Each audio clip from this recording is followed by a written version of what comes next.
السلام علیکم ورحمۃ اللہ وبرکاتہ۔ الحمد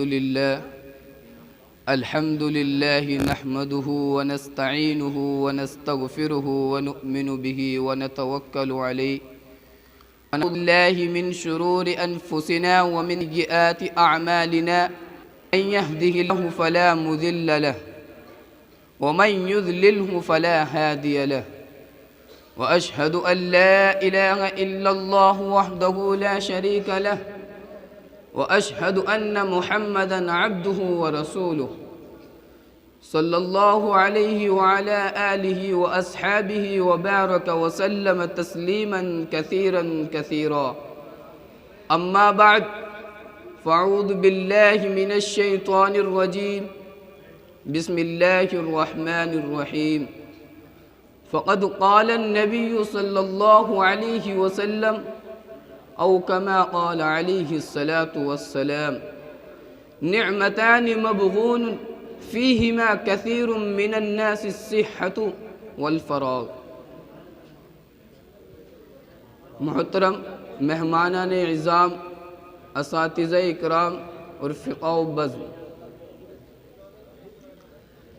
یوں تو دارالعلوم دیوبند کے سماع علمی پر نہ جانے کتنے شمس و قمر طلوع ہوئے، نجوم و کواکب، تاروں اور سیاروں نے جنم لیا.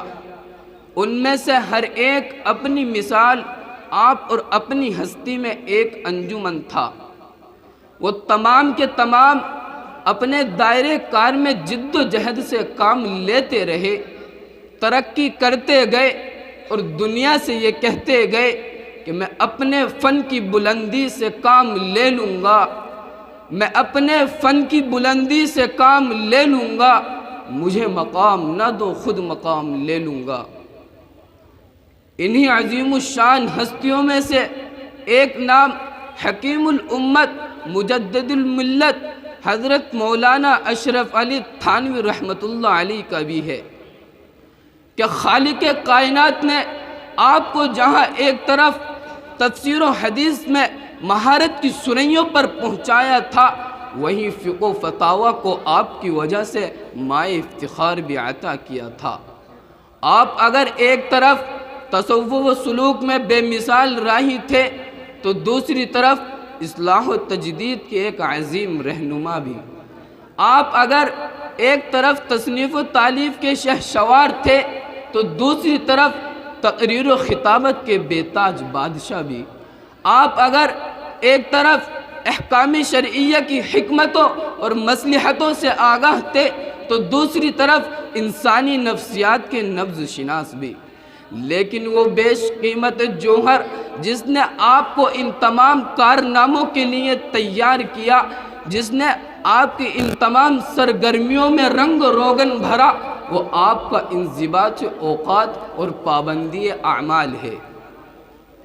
سامعین گرامی قدر، اگر آپ حکیم الامت حضرت تھانوی کے مختلف النوع کارناموں کی کامیابی کا راز جاننا چاہتے ہو تو یاد رکھیے، حضرت نے زمانے طالب علمی سے ہی اپنے کاموں کے لیے الگ الگ وقت کو مقرر کر رکھا تھا.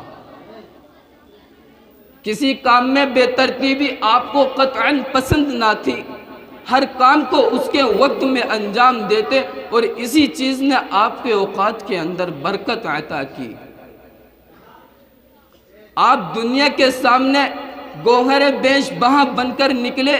میں بلا جھجک کہہ سکتا ہوں کہ بیان القرآن جیسی عظیم الشان تفسیری کتاب کی تصنیف پابندی اوقات ہی کا نتیجہ ہے. تصوف و سلوک میں رائج بدعات کا خاتمہ انضباط اوقات ہی کا نتیجہ ہے، اور معاشرے میں پھیلی ہوئی برائیوں اور رسم و رواجوں کا خاتمہ انضباط اوقات ہی کا نتیجہ ہے. سالکین راہ طریقت اور متبعین شریعت کے لیے ملفوظات و مکتوبات کا وجود انضباط اوقات ہی کا نتیجہ ہے، اور روشن ستاروں کی طرح چمکتے ہوئے غیر معمولی تعداد میں خلفاء کا وجود انضباط اوقات ہی کا نتیجہ ہے.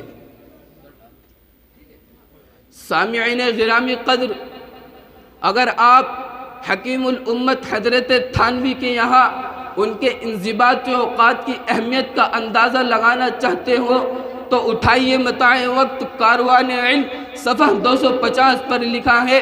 آپ کے دور طالب علمی کا یہ ایک عجیب معمول لکھا ہے کہ دوران طالب علمی میں جب آپ کے پاس آپ کے اعزاء و اقارب کے خطوط آتے تو آپ ان کو ایک گڑھے میں ڈال دیتے۔ سالانہ امتحان سے فراغت کے بعد ان خطوط کو پڑھتے اور جب ان پر عمل در آمد کرتے اور کوئی آپ کی طرف سے جواب نہ دینے کی شکایت کرتا تو آپ فرماتے میں کتابیں پڑھنے گیا تھا اور وہاں کتابیں ہی پڑھتا رہا، خطوط پڑھنا میرا موضوع نہیں تھا، اس لیے سالانہ امتحان دینے کے بعد خطوط پڑھے اور اب حاضر خدمت ہوا ہوں۔ اور اسی پر بس نہیں بلکہ قدرت نے آپ کی ذات کے اندر پابندی اوقات کا جذبہ اس قدر کوٹ کوٹ کر بھر دیا تھا کہ آپ ضرب مثل بن گئے۔ آپ فرمایا کرتے جو کام ضروری ہے پہلے اس کو کرنا چاہیے، جی لگے یا نہ لگے۔ یہ تو بری حالت ہے جی لگنے کا انتظار کیا جائے۔ آپ کے سوانح نگار خواجہ عزیز الحسن اپنی کتاب اشرف السوانح صفحہ 30 پر لکھتے ہیں کہ آپ کی بہت ہی نمایاں خصوصیت آپ وقت ضائع نہیں فرماتے۔ آپ کا انضباط اوقات نہایت حیرت انگیز ہے۔ آپ کا انضباط اوقات اس قدر مشہور تھا کہ آپ کے استاد حضرت شیخ الہند رحمۃ اللہ علیہ آپ کے یہاں تشریف لاتے ہیں، راحت کے سارے ضروری انتظام فرمانے کے بعد جب تصنیف کا وقت آتا ہے تو آپ حضرت سے ادباً عرض کرتے ہیں کہ حضرت اس وقت میں کچھ لکھا کرتا ہوں، اگر آپ کی اجازت ہو تو تھوڑی دیر لکھنے کے بعد حاضر ہو جاؤں گا۔ حضرت شیخ الہند رحمۃ اللہ علیہ جیسا بے مثالی مربی نہایت ہی خوش دلی کے ساتھ یہ جواب دیتا ہے کہ ضرور لکھو، میری وجہ سے اپنا حرج ہرگز نہ کرو۔ میرا عزیز طلبہ، یہ تھی حضرت تھانوی کے انضباط اوقات کے متعلق چند شہادتیں جو انتہائی وضاحت کے ساتھ ہم سے یہ کہہ رہی ہیں اگر کامیابی اور کامرانی کو ارادہ ہے تو پابندی اوقات کو اپنا رہنما بنا لو، اگر اسلام اور امت کی خدمت کرنے کا کچھ جذبہ ہے تو پابندی اوقات کو لازم پکڑ لو، اور اگر عوام و اہداف کی اصلاح اور راہ راست پر لانا ہے تو حضرت تھانوی رحمۃ اللہ علیہ کے انضباط اوقات سے سبق حاصل کر لو۔ لہذا آج ہم اپنے گریبانوں میں جھانک کر دیکھیں کہ آج انضباط اوقات کی طے کتنی سنجیدہ ہے۔ یہ معلوم ہوتا ہے اس زمانے میں ہمارا کوئی انضباط اوقات نہیں۔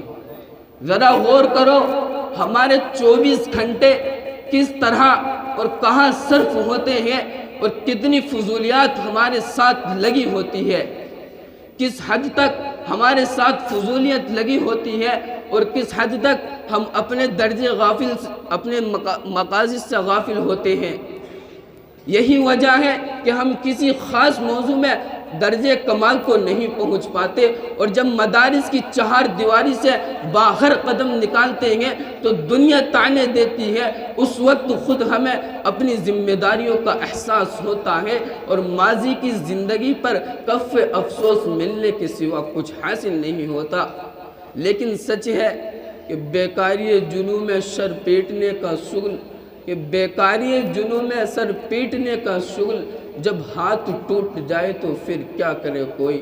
دعا کریں اللہ تبارک و تعالی ہم سب کو وقت کا پابند بنانے کی توفیق عطا فرمائے۔